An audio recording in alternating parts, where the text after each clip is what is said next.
العالمين وبه نستعين على أمور الدنيا والدين صلى الله وسلم على سيدنا محمد وعلى آله وصحبه أجمعين أما بعد. Pertama-tama, di awal langkah yang paling utama, marilah sama-sama kita panjatkan puji dan syukur kepada Zat yang telah menciptakan dualisme dunia, yang mana tidak akan bertahan satu jikalau tidak ada dua, sehingga terciptalah langit dan bumi, bulan dan bintang, lautan dan daratan, miskin dan kaya, si tampan dan si biasa saja, sehingga sempurnalah kehidupan manusia di atas permukaan bumi ini.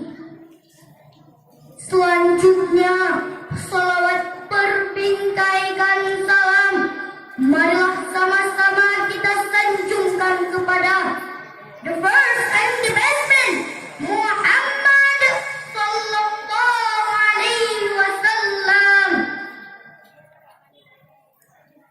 yang telah memayungi kita dari panasnya mentari jahiliyah, sehingga kini kita telah berada di dalam kesejukan di bawah naungan Islam.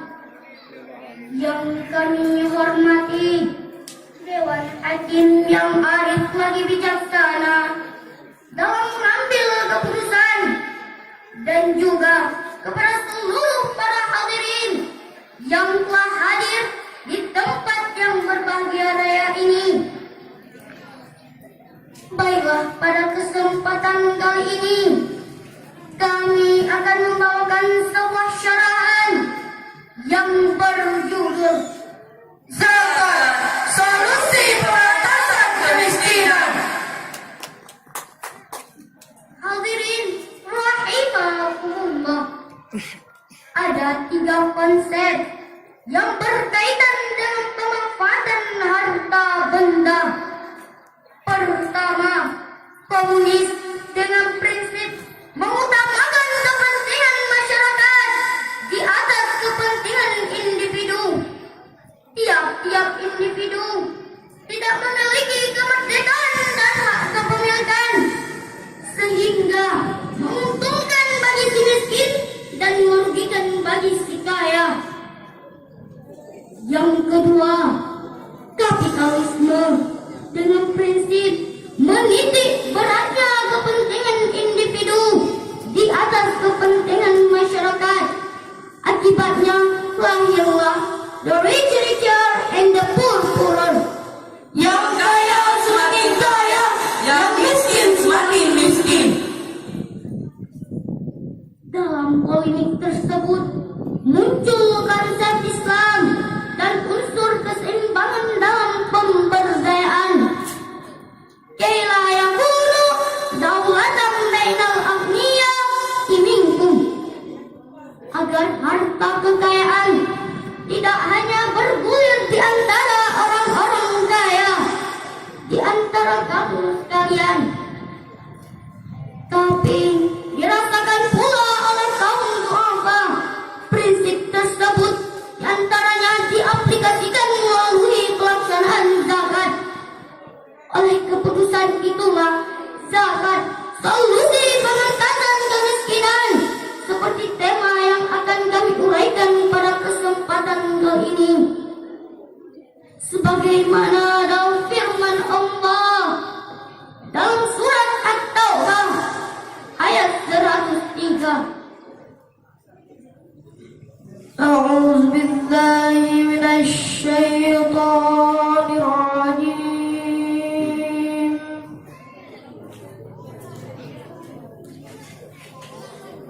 Bismillahirrahmanirrahim.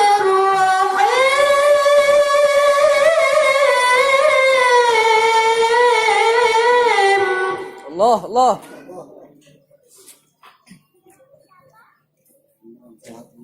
خذ من أموالهم صدقة تطهرهم وتزكيهم بها وصل عليهم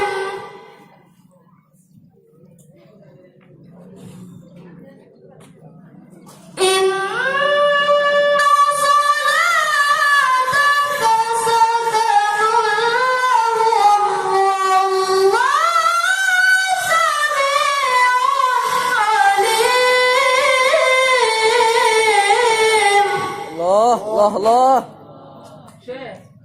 Aku berlindung kepadamu ya Allah dari godaan syaitan yang terkutuk. Dengan menyebut nama Allah yang Maha Pengasih lagi Maha Penyayang. Ambillah zakat dari sebagian harta mereka.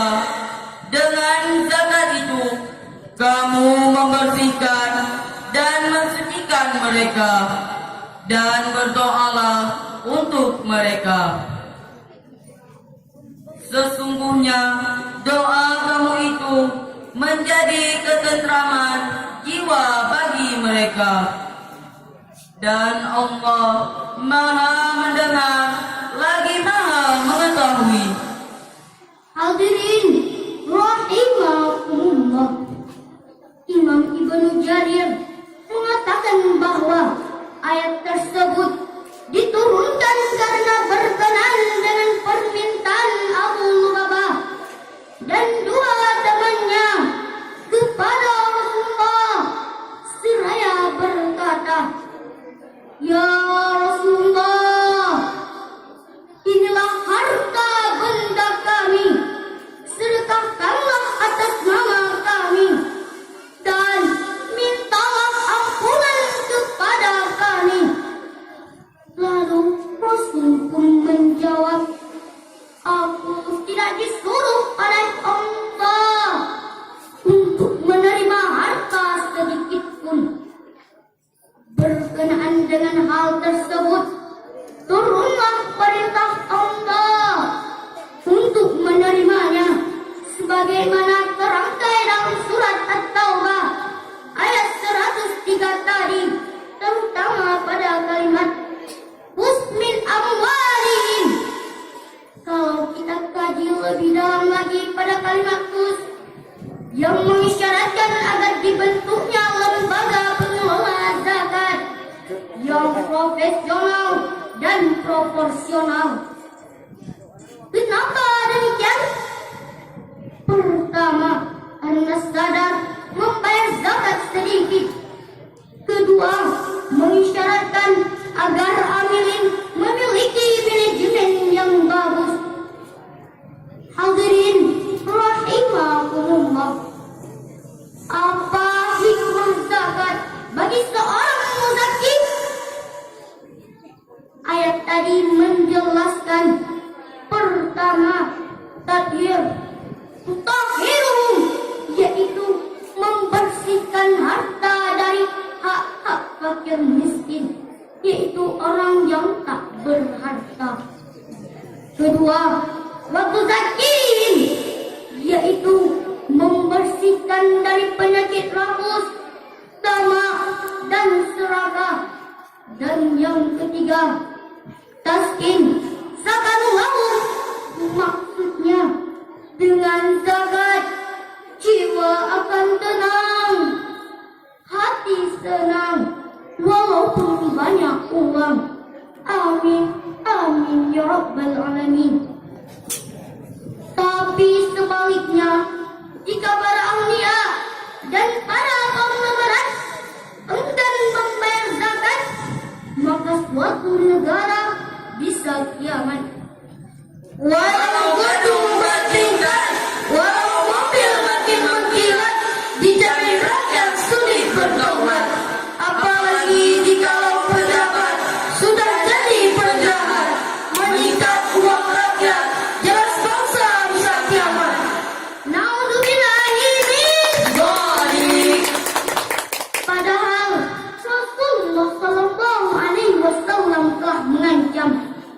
Laisa mu'minan ladzi yasma'u wa jaruhu jami'u ila janbihi.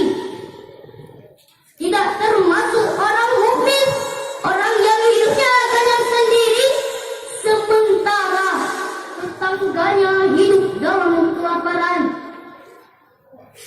Dengan demikian, orang kaya yang tidak peduli dengan nasib kaum duafa, konglomerat yang acuh terhadap kaum mewarat, pejabat yang a priori terhadap nasib rakyat, bukan saja mencerminkan tentang orang yang jahat, tetapi mencerminkan tentang orang yang tidak beriman. Orang yang seperti ini harus menjadi negara kita tercinta ini, karena negara kita Indonesia akan jaya apabila dipimpin oleh orang-orang yang peduli dengan nasib kaum duafa.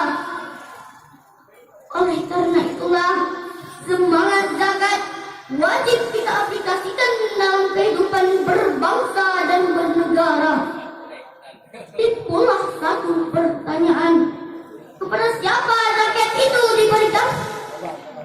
Sebagai jawabannya, marilah kita renungkan dalam firman Allah dalam surat At-Taubah ayat ke-60. Innamas shadaqatu lil fuqara'i wal masakin wal 'amilin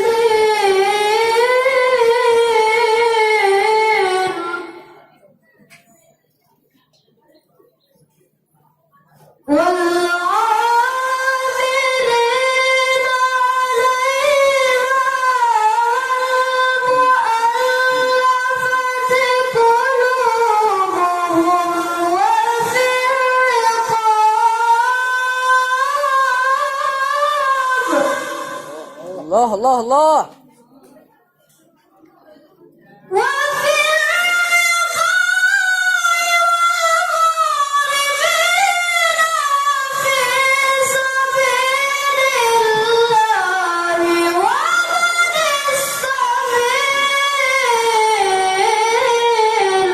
Allah, Allah.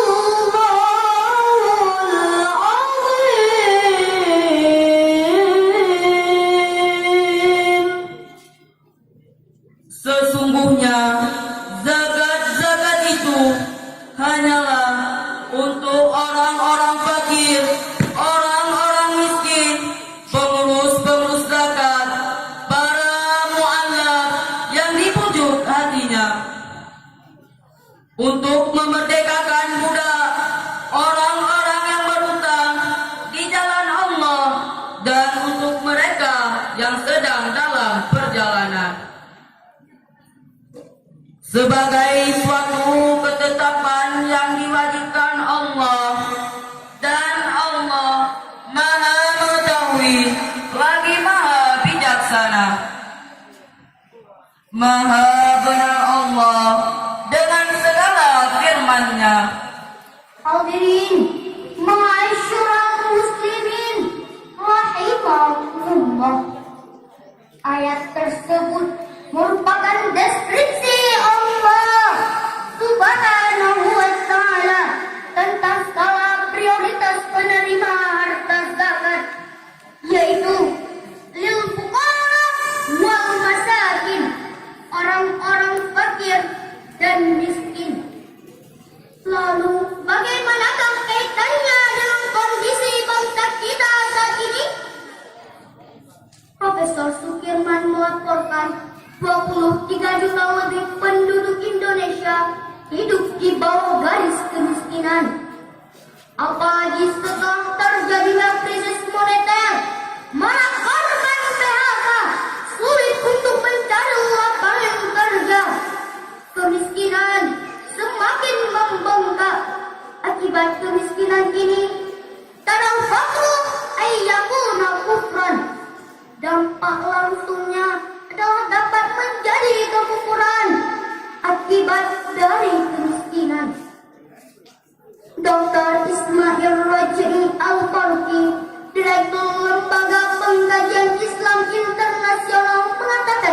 bawah.